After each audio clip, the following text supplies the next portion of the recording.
Good morning students and welcome back to our next video. In the previous video we have learnt about GST, the interstate transaction as well as the interstate transactions, and we come across the point that when a trader or a shopkeeper buy a good or sell a good, he used to pay tax as GST to the company.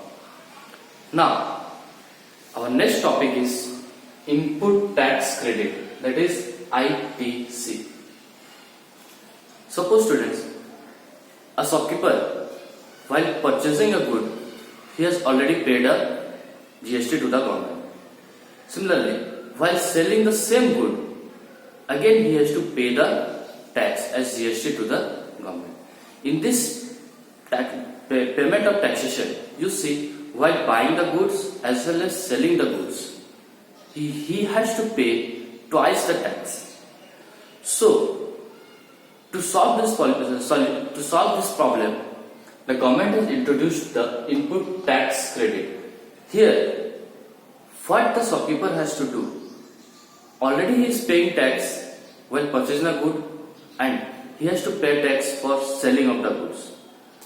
So, at the end, whatever tax he has paid while buying the good, that will be availed by the shopkeeper while paying the tax while selling the same product or the same good.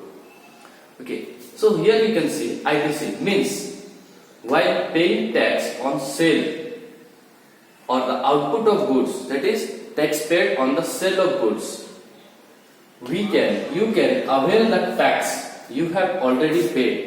You can avail the tax which you have already paid while purchasing the good, while purchase of the above goods and services, and that amount will be the balance. That balance amount will be paid as the tax. Okay. So in input tax credit, the 2 points you have to remember is input tax and output tax. Now, what is input tax? Input tax is the tax paid by Rahul. Here I have taken Rahul as a shopkeeper on purchase of goods and services. When Rahul is purchasing the goods, he is paying some tax. That tax is deposited on the government with the government, and it is known as input tax. Now, what is output tax? Output tax is the tax collected by Rahul on sale of goods and services. This is a tax. Output tax is a tax collected by Rahul while selling the goods. Means the buyer will pay tax to Rahul, and Rahul again will pay the collected tax to the government. That tax is called the output tax. Now, what is net GST or the input tax credit for Rahul? Already he has paid the output tax minus input tax. Whatever money will be there, that will be the final amount that Rahul will pay to the government as the tax.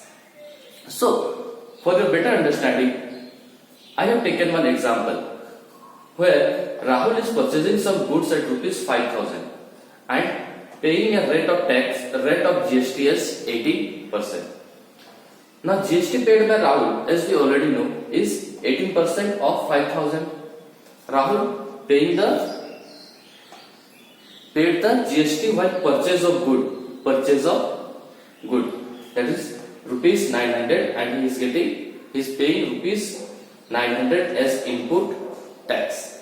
Okay, after selling the good with a profit of some amount and the selling price being rupees 7,000, again Rahul will be collecting GST from the shopkeeper, that is 18% of the sale price 7,000, and he will get rupees 1,260 as the output tax or the tax collected by Rahul. Now, already Rahul has paid 9,900 to the government as his tax. Now, why after selling the goods, will he be required to pay all the amount 1,260? No, because already he has paid 900. So whatever remaining amount from 1,260 will be paid by Rahul as net GST. So net GST paid by Rahul is equals to output tax minus input tax. our output tax is 1260 and our input tax is 900. So rupees 360. Rupees 360 will be the final amount paid by Rahul as the net GST on the sale as well as purchase of the goods. So I think you have understood the concept of input tax credit. So in the next video I will show you one more example for your better understanding, and we can move further. Thank you.